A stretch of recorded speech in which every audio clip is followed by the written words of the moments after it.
بسم الله الرحمن الرحيم. الحمد لله رب العالمين، والصلاة والسلام على سيدنا وحبيبنا محمد وعلى آله وصحبه أجمعين. محترم سامعین، آج ہم انشاءاللہ 5ویں پارے کی مضامین کا خلاصہ آپ کی خدمت میں پیش کرنے جا رہے ہیں. 4تھے پارے کی آخری آیت اور 5ویں پارے کے شروع میں اللہ رب العزت نے وہ رشتے ذکر کیے ہیں جن کے ساتھ کبھی بھی نکاح نہیں ہو سکتا. ان میں پہلا رشتہ ہے اپنی ماں سے، اور جمع مائیں ذکر کیا ہے، یعنی آپ کے والد کی اگر دوسری بیویاں ہیں، یعنی آپ کی سوتیلی مائیں، ان کے ساتھ بھی کبھی نکاح نہیں ہو سکتا. دوسرا رشتہ ہے بیٹیاں، ان کے ساتھ کبھی نکاح نہیں ہو سکتا. بہن کے ساتھ کبھی نکاح نہیں ہو سکتا. پھوپھو کے ساتھ کبھی نکاح نہیں ہو سکتا. خالہ کے ساتھ کبھی نکاح نہیں کر سکتے. آپ کی بھتیجی ہے اور آپ کی بھانجی ہے، اس کے ساتھ کبھی نکاح نہیں ہو سکتا. یہ 7 وہ رشتے ہیں جو ابدی حرام ہے، جن سے نکاح کرنا حرام ہے. 8واں رشتہ ہے رضائی ماں. رضائی ماں کہتے ہیں جس عورت کا بچپن میں آپ نے دودھ پیا ہو اور وہ صحیح قول کے مطابق 5 مرتبہ پیٹ بھر کے بچہ جس عورت کا دودھ پی لے تو وہ اس کی ماں بنتی ہے، اس کے ساتھ بھی کبھی نکاح نہیں ہو سکتا.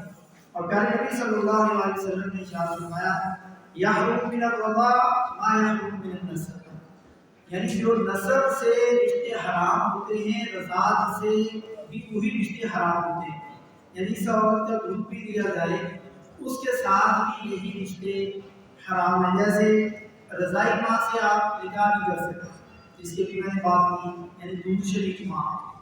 اور رضائی بیٹیاں، ان سے نکاح نہیں کر سکتے. مثلا آپ کی بیوی نے اگر کسی بچے کو دودھ پلایا بچپن میں تو آپ کی بیٹی کی طرح بننے سے آپ کی زندگی میں نکاح نہیں کر سکتے. رضائی بہنیں، یعنی جس عورت کا آپ نے کبھی دودھ پیا تھا اس عورت کی جو بیٹی ہے وہ آپ کی بہنیں ہیں، آپ کی بہنوں کی طرح سے کبھی آپ کا نکاح نہیں ہو سکتا. اسی طرح رضائی بیٹیاں، رضائی خالہ، رضائی بھتیجیاں، رضائی والیاں، یہ وہ 7 رشتے ہیں جو دودھ کی وجہ سے آپ کے رشتے بنے، جن سے بھی کبھی آپ کا نکاح نہیں ہو سکتا. کچھ ہیں سسرالی رشتے جن سے آپ کا کبھی یا بعد آپ کی نکاح نہیں ہو سکتا.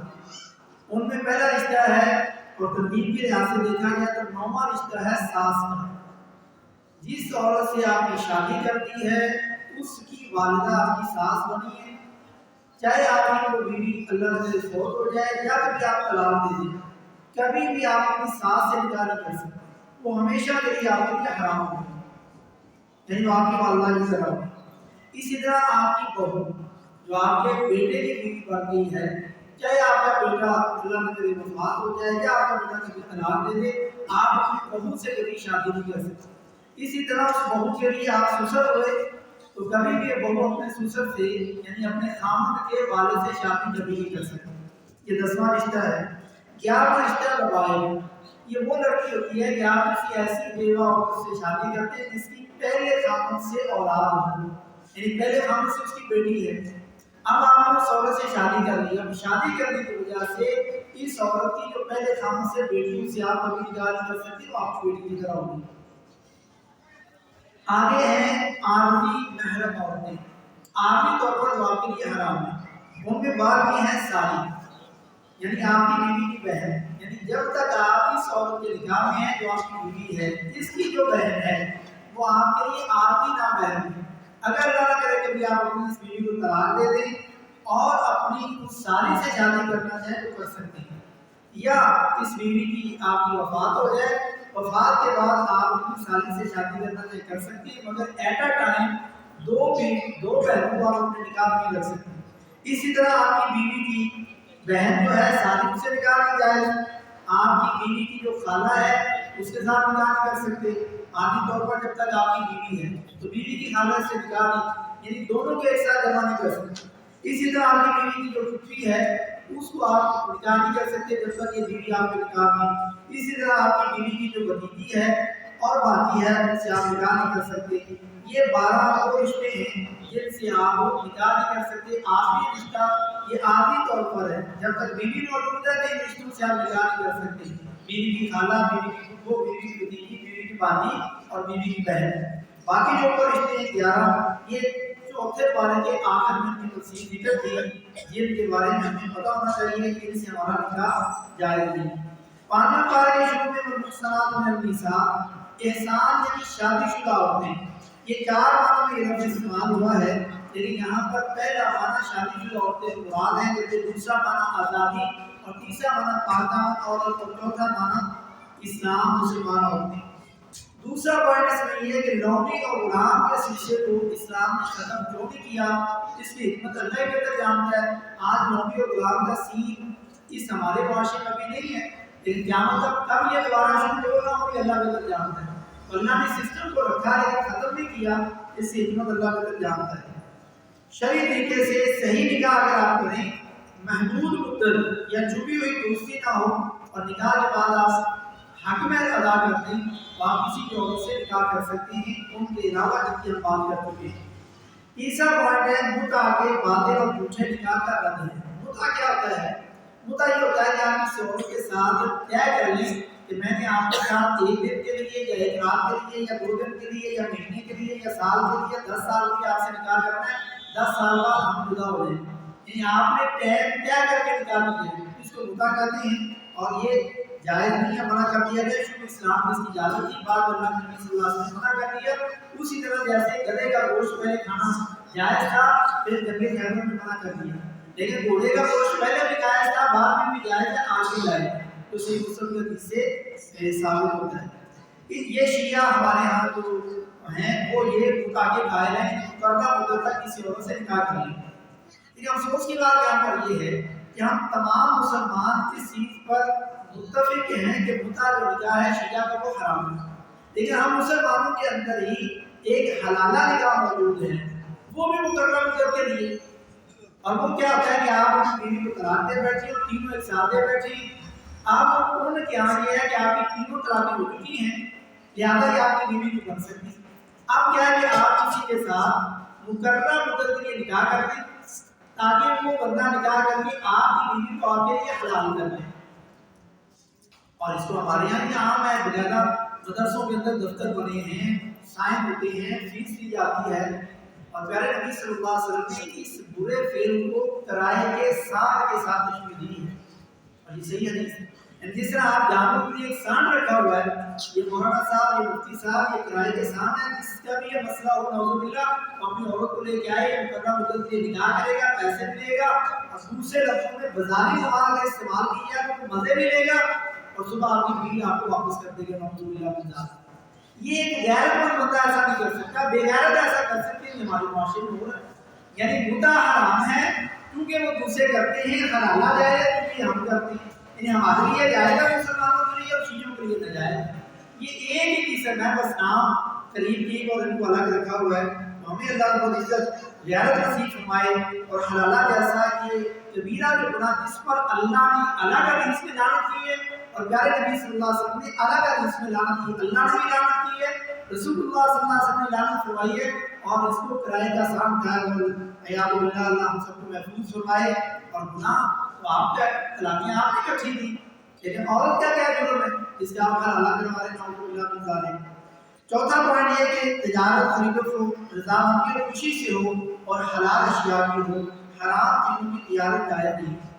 5واں پوائنٹ یہ کہ کبیرہ گناہوں سے رکنے سے صغیرہ جو گناہ ہیں وہ اللہ رب العزت معاف کرتا رہتا ہے۔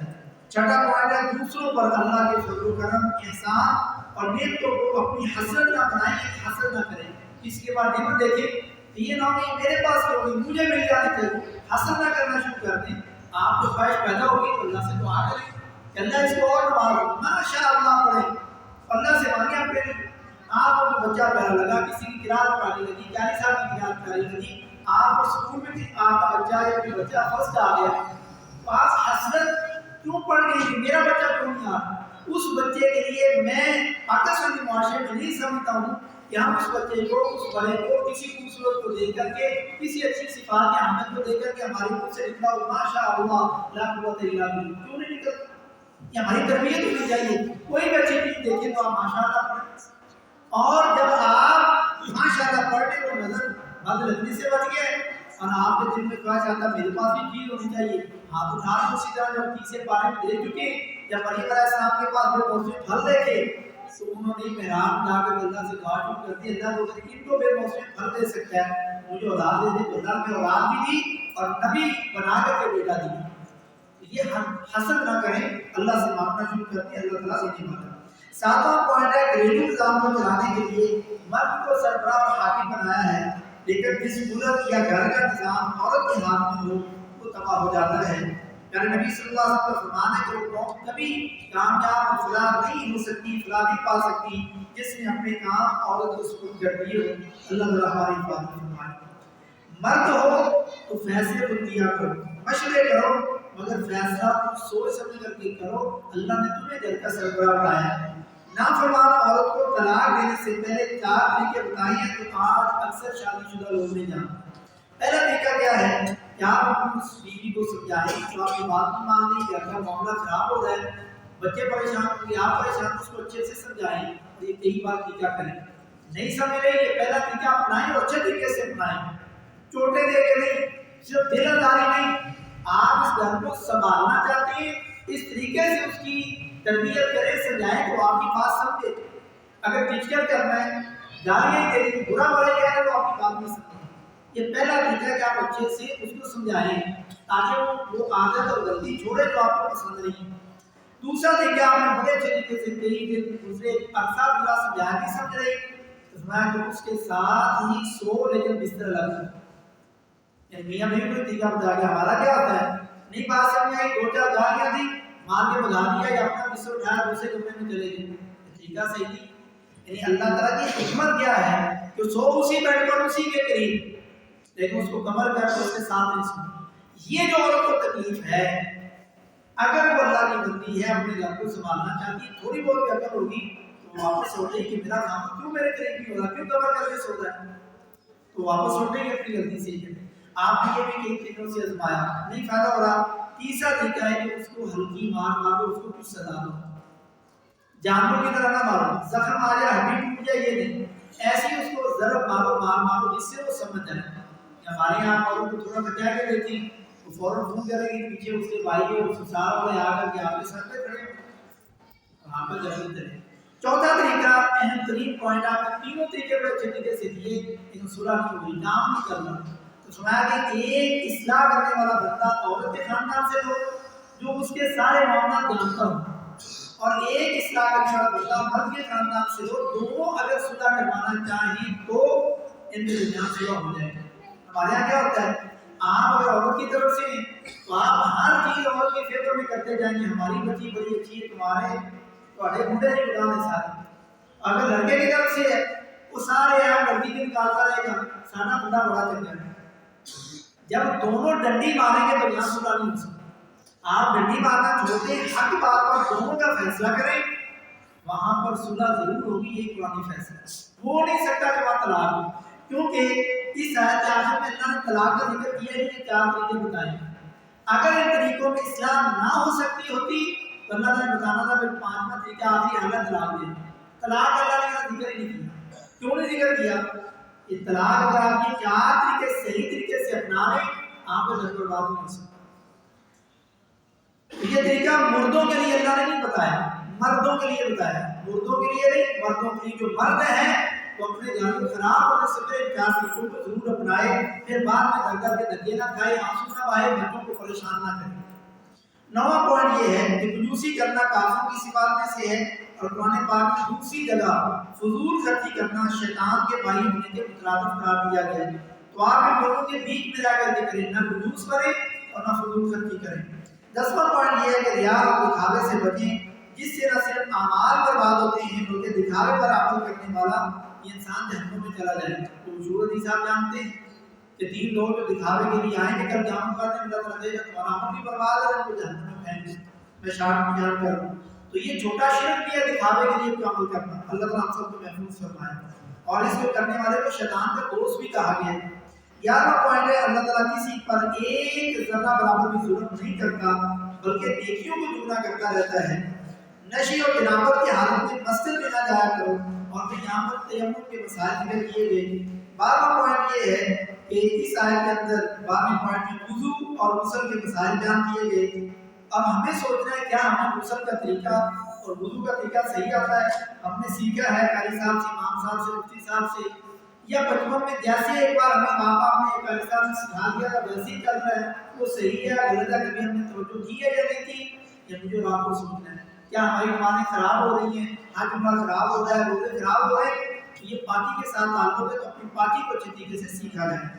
13واں پوائنٹ ہے شرک کے بارے میں بتایا گیا کہ یہ اتنا بڑا گناہ ہے، اگر اس عالم میں آپ مر جاتے ہیں تو اللہ تعالیٰ باقی سارے گناہ معاف کر سکتے ہیں، اس کی مرضی کے نیچے یا وہ سزا دے یا وہ اتنی سزا دے کر کے یا بغیر حساب کے آپ کو جنت دے دے، لیکن اگر نامہ بعد میں شرک ہے تو اللہ تعالیٰ کبھی معاف نہیں کرے گا، انسان ہمیشہ جہنم میں رہے گا والعیاذ باللہ۔ اور سورۃ المائدہ کی آگے کل بات آئے گی پرسوں، اس میں 3 سزائیں بیان کی گئی ہیں کہ ہمیشہ جنت اللہ نے حرام کر دی ہے اور اس کا ٹھکانہ جہنم ہے، اور اس شرک کرنے والے ظالم کی کوئی مدد اور سفارش نہیں کر سکے گا۔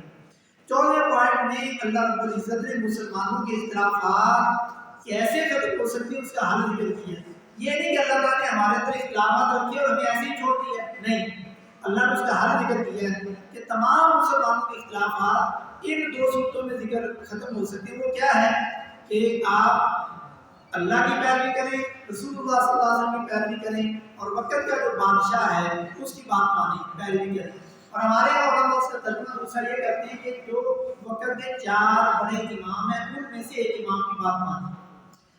ٹھیک ہے، یہ دونوں ترجمے ہم صحیح سمجھتے ہیں، لیکن آگے اللہ رب العزت نے تیسرے کو نکال کے پہلے دونوں کا ذکر کیا، یا ایھا الذین آمنوا اطیعوا اللہ، سمجھنے والی بات غور کیجیے، اطیعوا اللہ و اطیعوا الرسول، اطاعت کرو اللہ کی، اطاعت کرو اللہ کے رسول کی، وہ اولی الامر منکم، اور جو تمہارا وقت کا بادشاہ ہے، یا دوسرا ترجمہ کرتے ہیں تمہارا وقت کا امام، اس کی بات مانو۔ یہاں اللہ رب العزت نے اطیعوا نہیں لگایا، اپنے نام کے ساتھ رسول کے نام کے ساتھ اطیعوا لگایا، لیکن یہاں بادشاہ یا امام کے نام کے ساتھ اطیعوا نہیں لگایا۔ کیوں نہیں لگایا؟ کیونکہ کسی کی بات میں اختلاف ہو سکتا ہے، پیروی کرنی نہیں، لیکن اختلاف ہو تو کرنا کیا ہے؟ فَإِن تَنَازَعْتُمْ فِي شَيْءٍ، جب تمہارا کسی چیز میں اختلاف ہو جائے پھر ان دونوں کے پاس آنا ہے۔ آگے اللہ نے باقاعدہ ان کا نام دیا ہے، فَرُدُّوهُ إِلَى اللَّهِ، اللہ کے پاس لے کے جاؤ، یہ قرآن میں چیک کرو، والرسول، اور رسول کے پاس لے کے جاؤ، یعنی حدیث میں چیک کرو۔ یہ 2 طریقے اپناؤ گے تو تمہارے اختلاف ختم ہو سکتا ہے۔ ہمارا کیا ہوتا ہے، کیونکہ میں اہل حدیث ہوں، تمہارے اہل حدیث سے پوچھنا ہے، میں دیوبندی سے پوچھنا ہے، میں بریلوی سے پوچھنا ہے، میرا مولوی صاحب بھی صحیح بتاتا ہے، تو ہم تو ان دونوں کے پاس گئے نہیں، ہم تو تیسرے پر اختلاف ہوا، تیسرے کے پاس اختلاف ختم کرنا چاہتے ہیں تو اختلاف ختم ہو ہی نہیں سکتا۔ آپ اس بات کو ان دونوں کے پاس لے کے جائیں جن کے ساتھ اللہ نے اطیعوا لگایا، اور آگے پھر ان کا نام نہیں لیا، تنازعتم فی شیء فردوہ الی اللہ والرسول، امام کا نام نہیں لیا۔ تو آپ امام کے پاس لے کے جا رہے ہیں، مفتی کے پاس لے کے جا رہے ہیں، اپنے مسئلے کے پاس لے کے جائیں تو مسئلہ حل نہیں ہو سکتا۔ یہ بڑا اہم ترین پوائنٹ اللہ رب العزت نے یہاں پر ذکر فرمایا ہے۔ 15واں پوائنٹ یہ ہے کہ لوگ اللہ پر بھی جھوٹ مانتے ہیں، اور اسی طرح نبی صلی اللہ علیہ وسلم کے بارے میں بھی بنا تحقیق کے بغیر پروف کیے بہت ساری باتیں شیئر کرتے ہیں، لوگوں کو بیان کرتے ہیں، اسٹیٹس لگاتے ہیں، یہ جائز نہیں۔ جیسے رمضان کے بارے میں مشہور ہے، رمضان سے 4 مہینے پہلے پوسٹ شیئر ہوتی ہے، تو جو سب سے پہلے رمضان کی کسی کو مبارکباد دے گا نا، اس کے 60-70 سالہ گناہ معاف ہو جائیں، یہ جھوٹ ہے اور آپ شیئر کر رہے ہیں، تو یہ آپ اللہ کے نبی کے بارے میں جھوٹ پھیلا رہے ہیں، اور یہ کبیرہ گناہ جہنم میں جانے کے لیے بہت بڑی وعید ہے۔ 16واں پوائنٹ یہ کہ حکومتی عہدے ان لوگوں کو دینا، یعنی ووٹ ان کو دینا جو اس کے اہل ہوں، یہ ہمیں ووٹ ڈالتے وقت یہ ہوش سے ووٹ دینے چاہیے، اپنی مرضی سے یا دنیاوی کاموں کے لیے ووٹ نہیں دے دینا چاہیے۔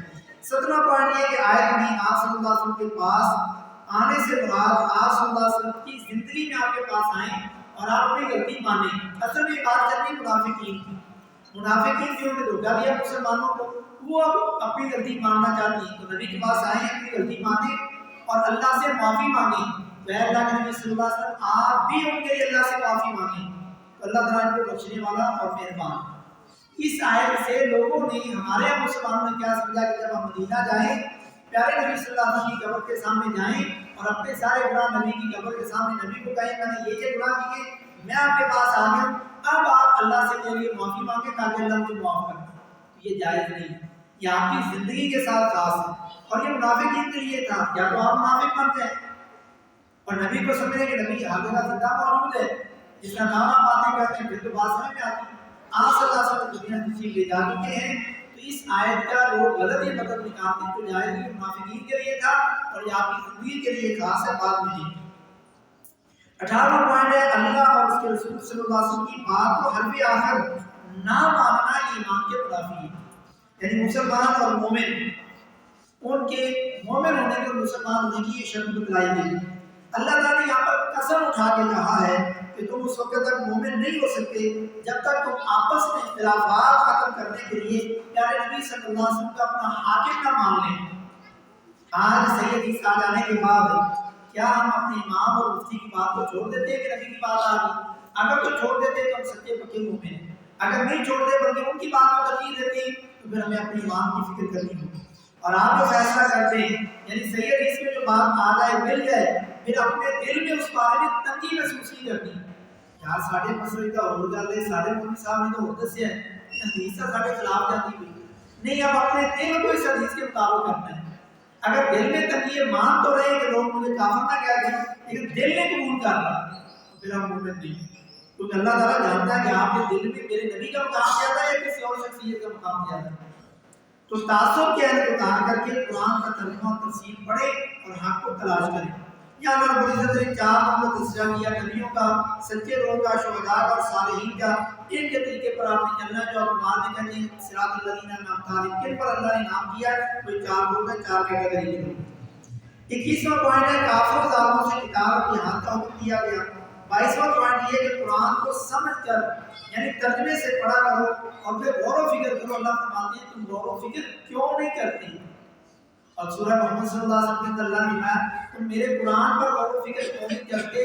یعنی ہم اس ترجمے سے پڑھیں پھر غور و فکر کریں، تدبر کریں۔ کیا تمہارے دلوں میں تالے لگے کہ تم ہمارے قرآن کی باتیں تمہیں سمجھ نہیں آتی، باقی سب کچھ تمہیں سمجھ میں آتا ہے؟ یہاں پر اللہ رب العزت نے غور کرنے کا ہمیں حکم دیا ہے۔ 23واں پوائنٹ ہے قتل کی اقسام اور اس کی دیت اور سزا بیان کی گئی۔ 24واں پوائنٹ حالت خوف اور جنگ میں نماز کو قصر کرنے کا حکم دیا گیا ہے۔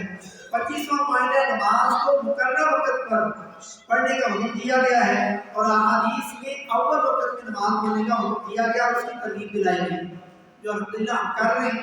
لیکن آج اگر آپ اندازہ کریں وہ ہمارے بھائی جو فجر کی نماز سورج نکلنے سے آدھا گھنٹہ پہلے پڑھتے ہیں جب آسمان بالکل سفید ہو جائے، اور مغرب کی اذان دیتے ساتھ دعا بھی نہیں پڑھتے اور تکبیر کے آگے مغرب کی نماز نہیں کرتے۔